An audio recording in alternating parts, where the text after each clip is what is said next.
There's a difference between a people's movement and a Tea Party. Right? Same thing. Tea Party is a bunch of mad people. Same thing. They say they want to Same thing. take their country back, right? Yes, sir. Well, I don't think that they have a country to take back. They're against immigration. Yet they came here. Yes, sir. They didn't just sneak across the border. They came across the border with gunboats. Right? Yes, sir. They shot people down. They killed people. All right. And they represent a horrible tradition. All right. I mean, we got to tell the truth where the truth is. Peace, world majority brothers and sisters. The icebreaker is in your area once more. But I say peace very reluctantly. I say peace knowing that we in the human rights movement are dealing with very, very unpeaceful people. We're dealing with a mob of individuals, in fact. A mob of individuals and corporate interests who either have no understanding of history, who want to erase history and rewrite it to reflect their own particular biases based on white skin privilege and supremacy, or who just don't care about anything other than manifesting their hate and avoiding the reality of 2050, which is when they will be a minority on stolen land.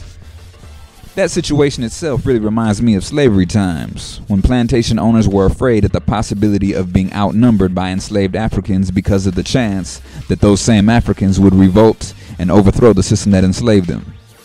True, the methods of slavery have transformed with available technology and international agreements. Nowadays, subsidized U.S. agriculture and goods flood the Mexican market through the North American Free Trade Agreement. However, the slave master's response to the enslaved's claims for justice has remained consistent, meaning they recruit their underlings to police their slaves so that the underlings feel like slave masters too. Last week, we saw this kind of example. Sheriff Joe Arpaio's office sent out a press release indicating the formation of an official, state-sponsored paramilitary group whose responsibility is to enforce immigration law. They call this paramilitary group an Armed Volunteer Posse Illegal Immigration Enforcement Unit. Damn, y'all, those are a lot of flowery terms to describe a 2010 lynch mob. They act as law enforcement under the supervision of me or my deputies. They have police powers. They are not vigilantes. I'm just forming posse number 58, and this is called the Illegal Immigration Enforcement Posse. But are these guys armed, Sheriff? Of course, I've had 500 posse volunteers armed for years. They go after deadbeat parents and hookers and help our deputies patrol. I can go on and on. This is nothing new. I'm sorry, Sheriff. Do you have to clear this with anybody or just do this of your own accord? No, I'm the elected sheriff. I make the decisions what to do. I don't clear it with anybody. Since the icebreaker considers us all citizens of the world and that the United States is not detached nor superior to the rest of the world, let's just call this group what it would be called anywhere else in the world. A right-wing paramilitary terror group. Understand this, folks. The sheriff has gone beyond SB 1070 and enlisted civilian participation in everything from raids to direct firearm violence. And this is why he and his minions are under investigation for everything from corruption to withholding information from federal entities that fund his work to the quote-unquote misuse of $64 million. Oh, you ain't know? Nah, it's realer than real deal Holyfield, y'all. The Office of Management and Budget has unveiled its first, I say first, in what's soon to be a series of many findings that confirm that it is Sheriff Joe Arpaio who is using taxpayer dollars for leisure activities and other excesses. Arpaio used money from a sales tax that is approved by voters for ends quite opposed to its true purpose, which is to pay for food, detention officer salaries, and equipment. At least 4 years and at least $64 million ago, Arpaio's office began using county credit cards to pay for first-class seats to tropical getaways like Puerto Rico and Belize, and other more American luxury stays at the Disney World Yacht Club Resort. Much unlike the treatment brown-skinned immigrants receive upon arrival here in America, I am sure that Joseph Arpaio and his deputies were warmly welcomed, without those who welcomed them being even remotely conscious of how the sheriff gets down in Maricopa County.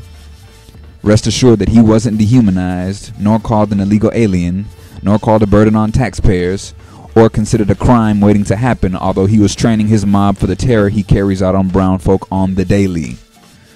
But in another light, while his less privileged entourage of voters spew his same anti-immigrant rhetoric and sign on to his plan of policing his slaves, the slave master is sitting on the porch of his plantation sipping tea. Sound familiar? And y'all thought this was about enforcing the law.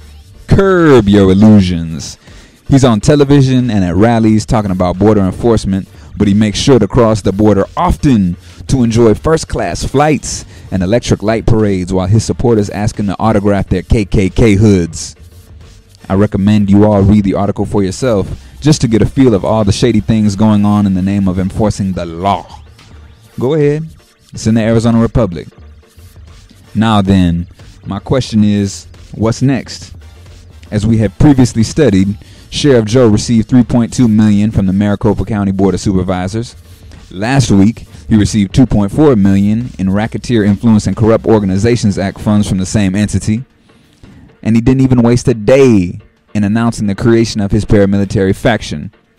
In fact, he had a damn block watch meeting at Manzanita Elementary School after announcing it. First of all, much respect to the 200 plus people, many of them being elementary school students, that showed up in protest to delegitimize this repugnant abuser of power. But if corrupt paramilitary recruiters can meet in a school, in a children's learning center, what's really in store for this state? More importantly, what decisions will we, as members of the human rights movement, have to make to counteract the unmistakably violent measures taken by Arpaio that have been supported by several politicians, several donors, and the private citizens that continue to elect him in landslide victories? The question becomes, who's going to police the police? So, world majority brothers and sisters, in the words of assassinated Chicago Black Panther Party Chairman Fred Hampton, let me say peace to you, if you're willing to fight for it. You have to understand, the people have to pay the price for peace. If you dare to struggle, you dare to win. If you dare not to struggle, then goddamn it, you don't deserve to win. Let me say peace to you if you're willing to fight for it.